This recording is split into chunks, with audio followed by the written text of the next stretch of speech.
And this brings us back powerfully to the French success. Exactly. If the British failure was rooted in artillery, the French success must have been rooted in superior technology and doctrine. So how did the French artillery preparation differ so fundamentally? The French were superior in both quantity and quality of heavy fire.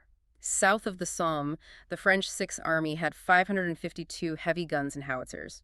And crucially, they had a much larger supply of effective, reliable, high-explosive ammunition. And they used it more effectively. They did. They employed more sophisticated techniques. They were better at using delayed fuses on their HE shells, which allowed the shell to penetrate the ground or concrete before detonating, creating far deeper destruction. So they weren't just firing at the enemy, they were firing through the defenses. Yes. They achieved a near-total destruction of the German defenses south of the Somme. They cut the wire, they collapsed the forward trenches, they sealed the entrances to the shallower dugouts. The British shrapnel had just churned the ground above the manure to Stollen. While the French HE destroyed the very infrastructure the German defenders needed to survive and fight back. And that's why the French loss was 5,590. They didn't have to fight machine gunners. For the most part, they just had to clear the ruins. This overwhelming disparity then shifts the focus away from maybe the most controversial part of the disaster, the infantry advance itself.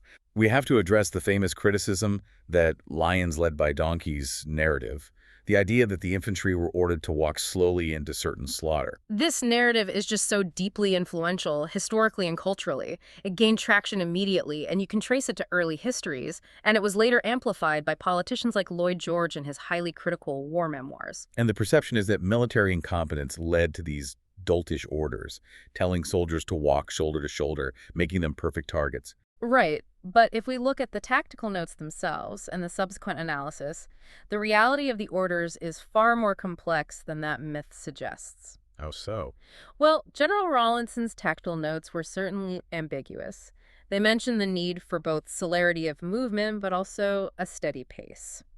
Commanders were trying to keep the infantry close to the protection of the artillery barrage, which required rhythm. But the idea that they all just walked slowly isn't true. It isn't. Detailed post-war analysis confirmed that most battalions did not blindly walk shoulder to shoulder as the myth suggests. So what did they actually do? Out of the 80 battalions in the initial attack, only 12 advanced at a strictly steady, slow pace behind the creeping barrage. A massive majority, 53 battalions, actually crept out into no man's land beforehand, intending to rush the enemy trenches at 0 hour. So they were trying to be fast. They were. But the decisive factor, however, was not their speed or their formation. It was whether the enemy was alive to receive them. Exactly. This is the essential, often overlooked conclusion. Where the German defenses and garrisons had been successfully destroyed, again, primarily on the French front, the infantry succeeded, regardless of whether they rushed or walked. But where the German machine gunners survived. Where significant numbers of them survived and emerged from their 30-foot deep shelters, the British attack failed completely. The sheer survival rate of the German machine gunners, thanks to the failed British high-explosive barrage, was the decisive strategic factor, not the walking. So if the evidence points to a technological failure, not just bad orders, why did that lions led by donkeys narrative become so culturally dominant? Why did it shape the British memory of the war for generations? That's a really important historiographical question. The disaster July 1st was physically visible and immediate. When you see soldiers walk into massed fire and fall, the emotional impact is profound and, well, it's easily understood. Someone must have made a mistake. Right. It's far easier for the public and early historians to blame an anonymous, uncaring general ordering men to walk than it is to assign blame to the complex technical failure of a shell factory 200 miles away. It provides a simple, satisfying narrative of incompetence. Whereas the reality is a complicated narrative of industrial and logistical failure. The narrative took root because it satisfied a deep public need to find a single, understandable cause for the mass slaughter. And you have to remember, the British official history dedicated 177 pages to describing that disaster. It solidified the focus on the failure of that specific morning, creating an imbalance that overshadowed all the subsequent learning and success. So we move from the opening day's disaster to the next 4.5 months of grinding, bloody warfare. Despite that catastrophic start, the offensive didn't stop. It continued until November 18, 1916. And this shift in time really represents the unique transition of the Somme from a planned breakthrough to a sustained, painful process of military innovation and modernization. The character of the battle changed completely. It became a pure battle of attrition, but within that relentless pressure, the British and Dominion forces began the essential, though very costly work of learning from their mistakes. While a major breakthrough never materialized, the Allies did achieve some battlefield successes later in July and August. And those successes depended entirely on newly evolving tactics. Yes, and the great tactical innovation that emerged directly from the lessons of July 1st, and which would define offensive tactics for the rest of the war, was the development of the creeping barrage. The creeping barrage. It was a unique response to the problem of the surviving machine gunner. It was a meticulously planned wave of Allied artillery fire that moved forward at a precisely calculated rate, usually about 50 to 100 yards every few minutes on a set schedule. So the goal is to place a continuous moving curtain of fire just ahead of the advancing infantry. The artillery literally clears the way, forcing the enemy to stay under cover until the infantry are practically on top of them. That's the theory. It prevents the defenders from rushing up their dugout steps and manning their positions. For the infantry, it was a race against the clock and, a dance with danger. They had to stay perilously close to their own shell fire. Perilously close, sometimes within 50 yards, to ensure they hit the enemy trenches the second the barrage lifted. That sounds incredibly stressful and just inherently high risk. It was. Sources detail how many casualties resulted from friendly artillery explosions, especially in the mud and chaos where accurate timing was nearly impossible. But, crucially, it offered a viable mechanism to overcome those intact German machine gun nests. The tactical change from a static lifting barrage to this coordinated, moving, creeping barrage was the Somme's defining military legacy. And this tactical evolution brings us to the arrival and the crucial role of the Canadian Corps. They were instrumental in perfecting this new high-risk tactic. They were. The Canadian Corps shifted to the Somme front in late August, near the village of Courcelette.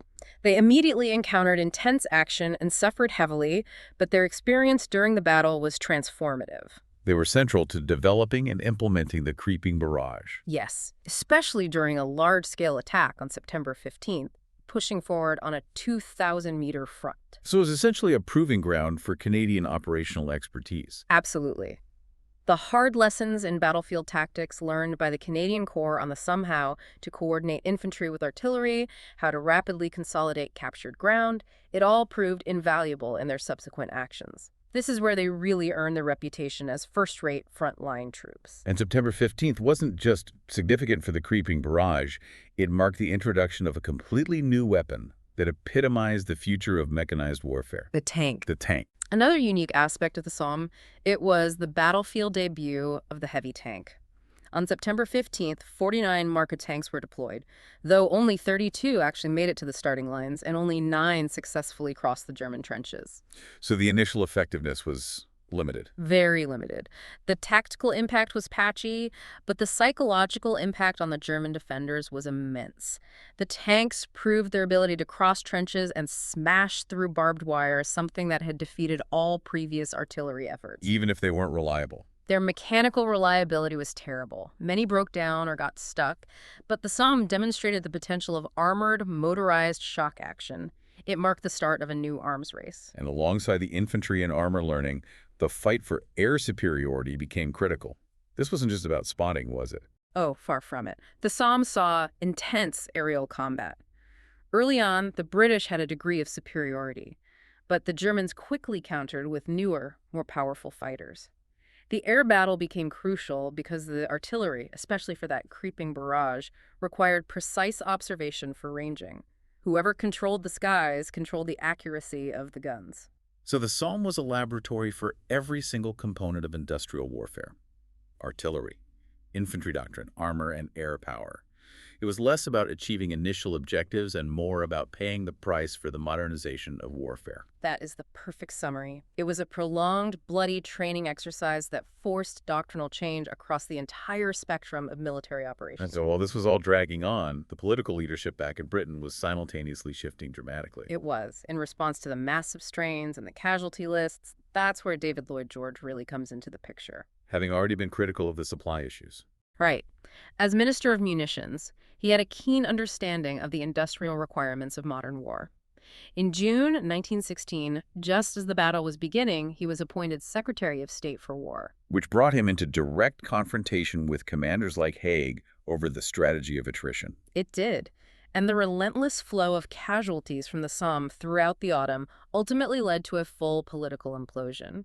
The public exhaustion and political frustration forced a crisis of confidence in the Asquith government. And Lloyd George replaced him. He did. He replaced H. Asquith as prime minister in December 1916, centralizing authority with a smaller, more decisive war cabinet. The fact that a complete change of British leadership happened during the final months of the Somme just underscores the immense, high-stakes nature of the battle's human cost. The strategic failure of July 1st directly contributed to the political failure of December. Absolutely. The Somme was the trigger point for a massive overhaul of both military doctrine and civilian strategic oversight.